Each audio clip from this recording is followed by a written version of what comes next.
This is Texans TV. Texans Extra Points is sponsored by BHP and by Reliant, the official energy provider of the Houston Texans, and by your Houston area Ford dealers. Ford is the best in Texas. We are ready to rock in Houston. Touchdown, Houston! Are you kidding? What a catch! Oh, baby!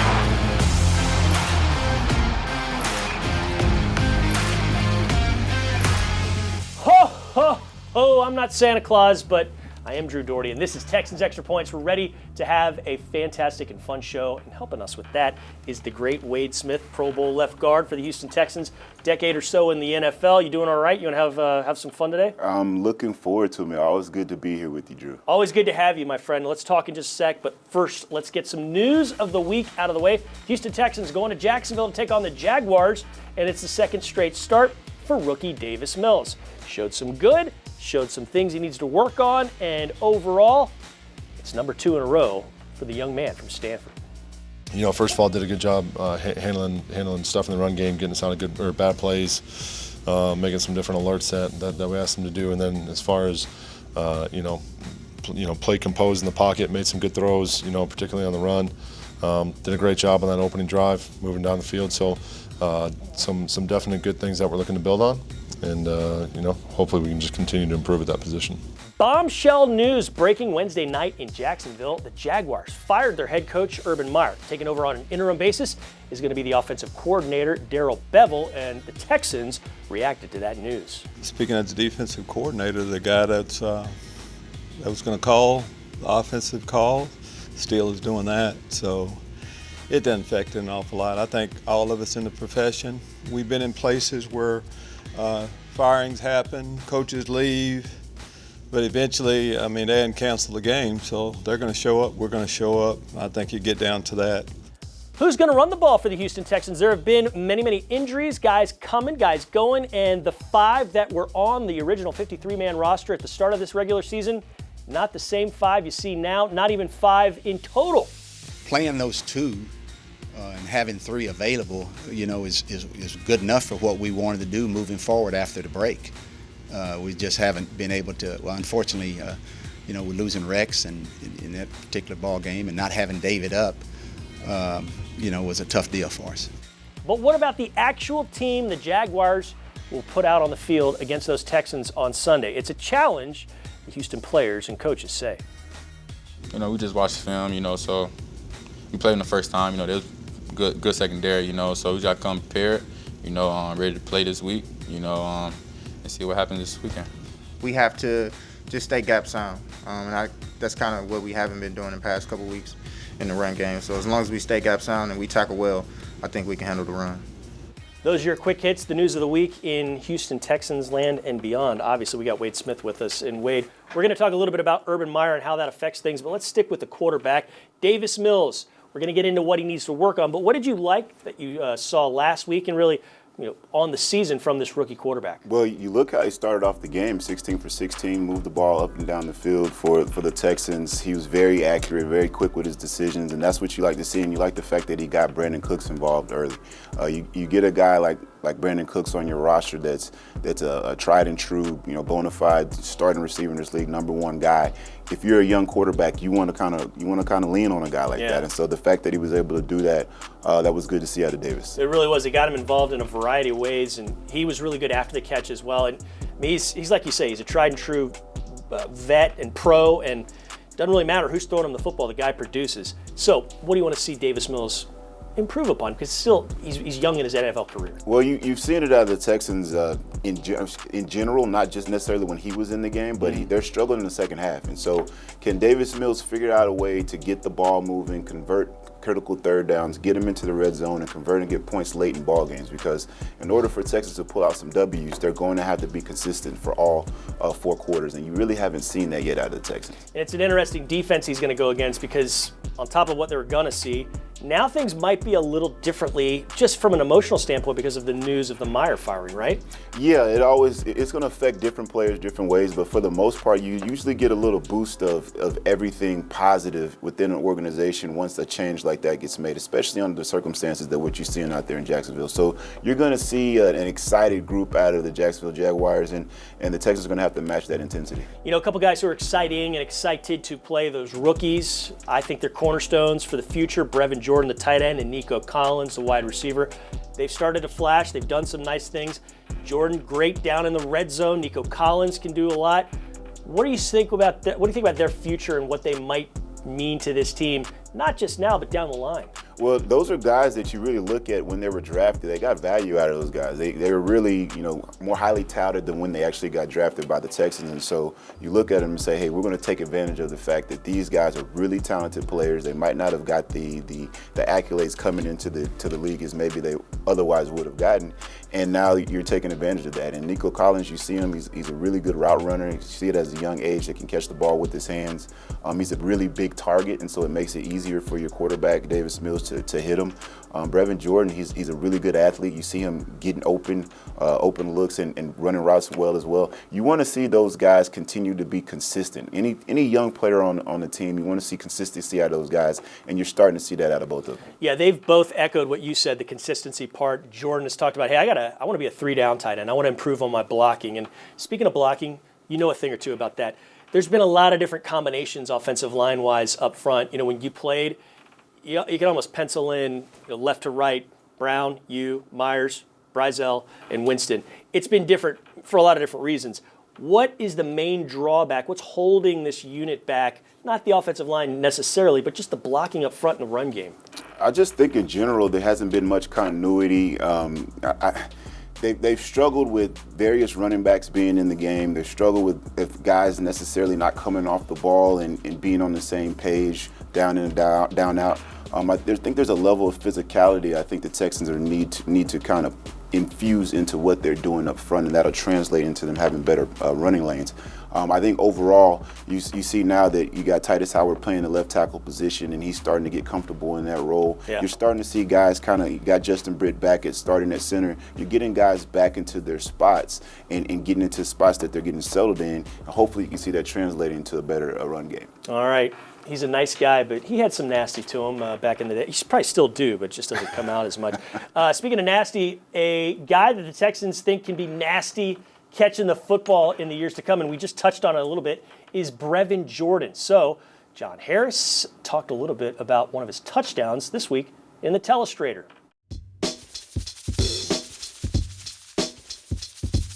Welcome to Texans Illustrated, presented by BMW. I'm your host, John Harris, football analyst, and we're going to take a look at rookie Brevin Jordan catching a touchdown pass against the Seahawks and figure out how it happened. Well, if Brevin were really nice at this holiday time, he would thank his buddy down here, Brandon Cooks. I'll show you why. Texans come out 12 personnel. They got one back and they got two tight ends. And the Seahawks are going to play some sort of cover 4, cover 2, basically two safeties here, and then zone here, zone here. Now, Nico's going to go in motion right here, and that's going to leave Brandon Cooks seemingly all alone on the corner here, Sidney Jones. But what happens when Nico goes in motion, you can see how the Seahawks adjust. These four are basically kind of playing backline zone, and they're going to match up according to how the Texans release. Well, with Cooks being the only receiver on this side at this point, Ryan Neal, the safety, is basically going to come double with Sidney Jones.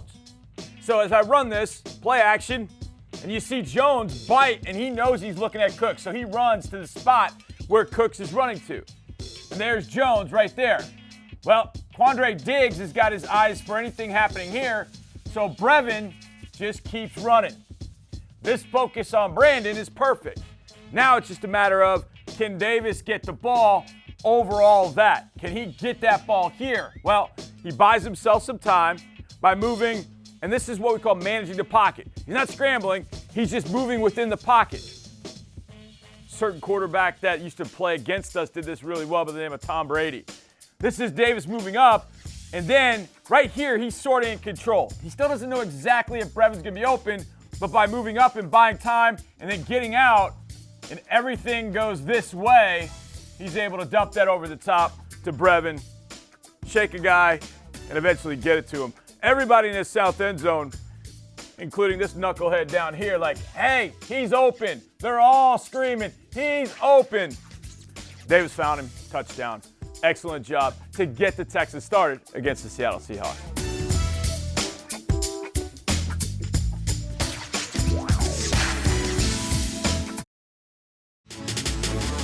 Here's the snap to Lawrence. Looking around under pressure. Lawrence escapes to the left side, squares up, throws downfield, and it's intercepted by Reed. Taking it across the 40, the 50, into Jacksonville territory at the 48. Justin Reed with the picks.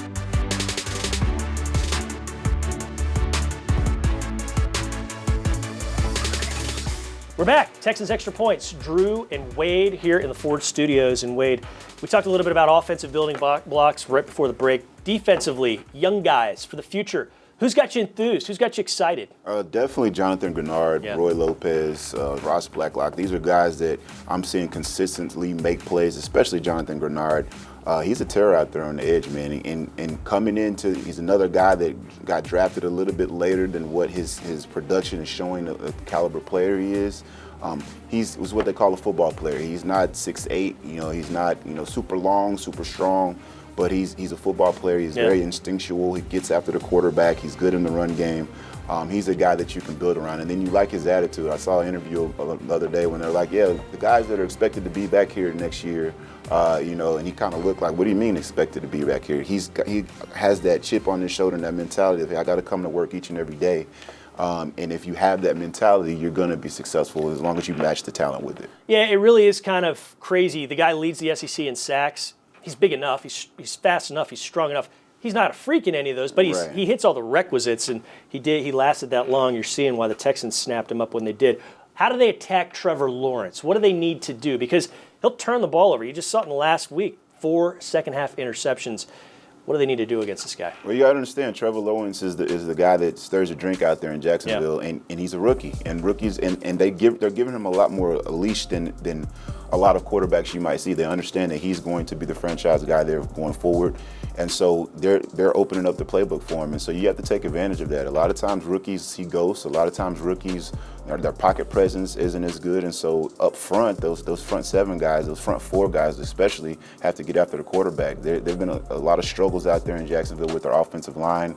They're kind of down on them out there. You got to take advantage of that. So guys like Grenard and Blacklock have to get after the quarterback. Guys like Malik Collins, you've seen that these guys are consistently getting after the quarterback and causing havoc in the backfield. They're going to have to do that against Trevor Lawrence, get him off his spot and force him into making errors. Yeah, one thing this team has been good at defensively as opposed to last year, getting the takeaways. They're already at 21 on the year after getting 9 in total last year. What's something, though, they can get a little bit better at? Well, you have to be able to stop the run. You saw what happened last week with the Seahawks. They had some big plays in the pass game, but in the run game as well.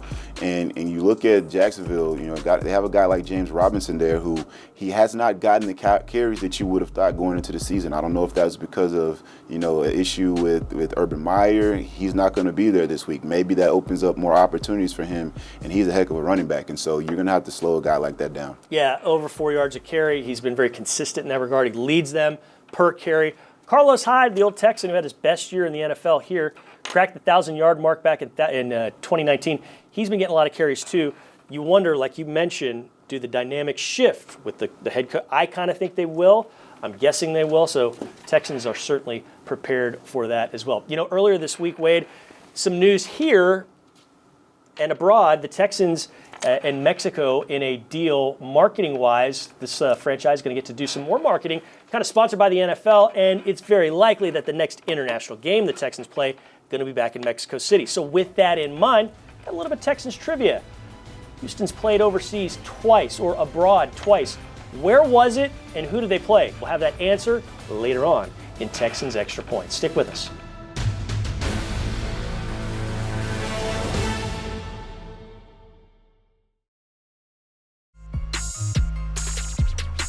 Leinart boots out to the left. There's pressure, throws downfield. Got a man, Dreesen across the 5. He's in. Touchdown, Texans.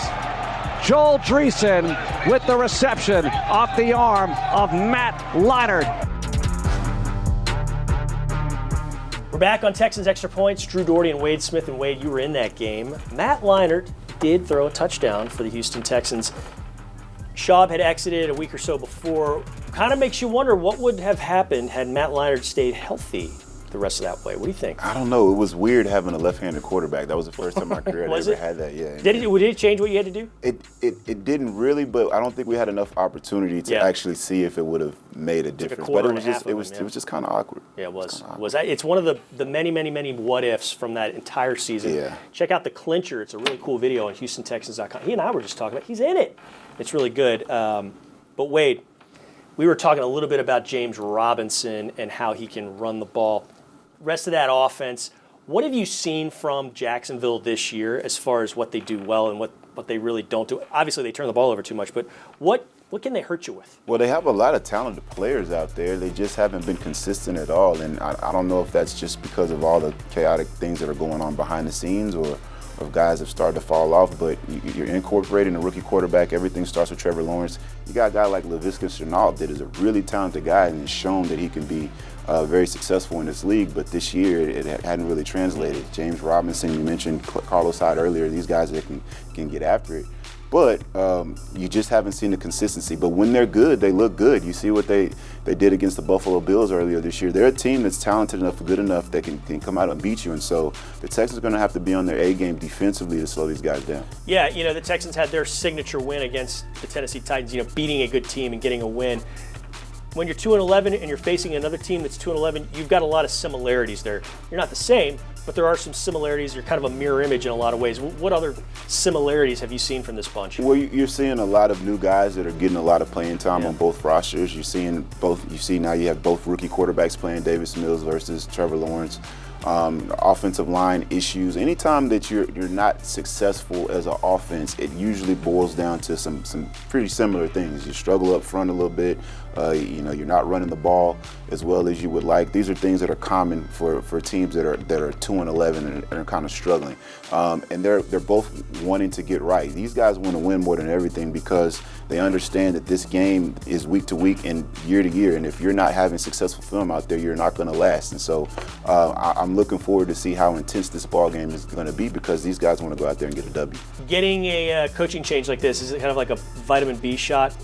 It definitely can be, and I think especially in a situation where the head coach and the players were not on the same page, and I think this is what it is. It's not a scenario where, hey, the players were all bought in, and just because of performance, the coach got let go, because I think that can go the other way. Sure. But in this situation like this, I think it could be a shot in the arm for Jacksonville, and the Texans are going to have to be prepared for that and have to be able to match that and exceed that intensity. Yeah, so with that in mind, we got to get into Texans to watch at Jacksonville. Who's the guy you're keeping your eyes on?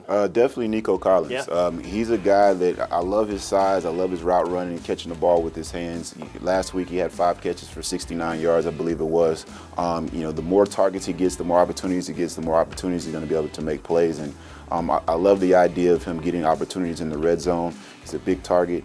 He's a guy that I think is key for them this game, but also going forward for the rest of this season and in years to come. Yeah, he had the longest catch kind of through the air and downfield last week, and that's been the case a few times this season. You want to see a little bit more of that, attacking the depths, attacking deep. I'm going to go with Brevin Jordan. It's kind of the cornerstones, things we kept mentioning, but per catch ratio, a lot of those catches he's getting are touchdowns. He didn't start until November, or didn't get into the games until November, and I like the progress he's making. I had a chance to interview him last week. Very enthusiastic. It's crazy to remember he's only 21 years old. I mean, where were you when you were 21? You're still at Memphis, right? Almost in the middle of your... Yes, I still was. Yeah, you got to think. Where the hell was I at the age of 21? It's wild. So. No, but Brevin, I'm looking forward to him going out there and having a good ball game. He's continued to progress throughout the season. That's what you want to see out of young players. Can you continually get better each and every day? And that's what you're seeing out of them. No doubt. All right, we got to see some Ticketmaster keys to a victory when we come back here on Texans Extra Points. Don't move a muscle.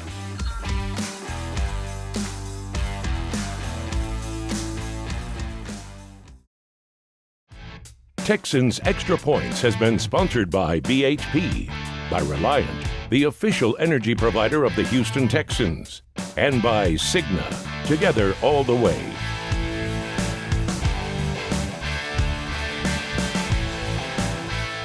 Earlier we asked you, where have the Texans played internationally in bonus? Who'd they play against? You got a guess? You were...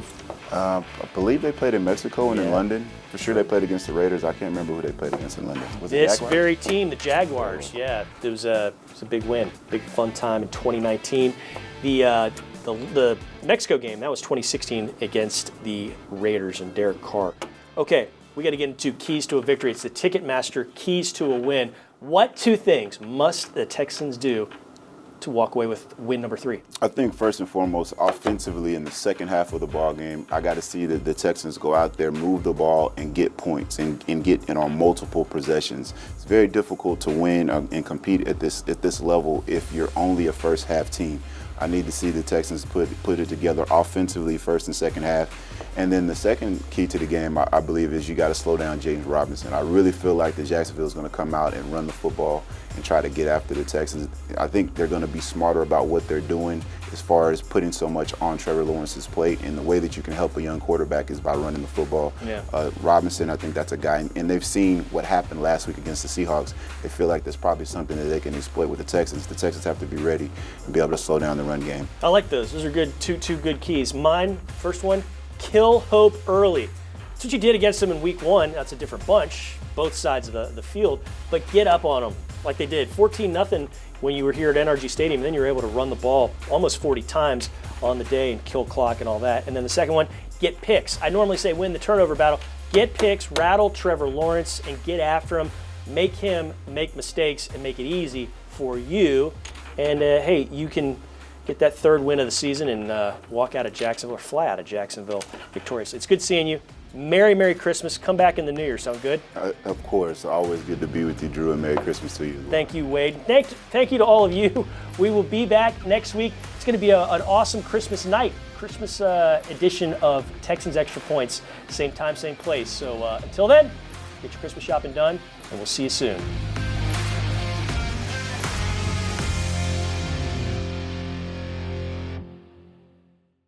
Thanks for watching. Subscribe to our channel and ring the bell to know when we post new content.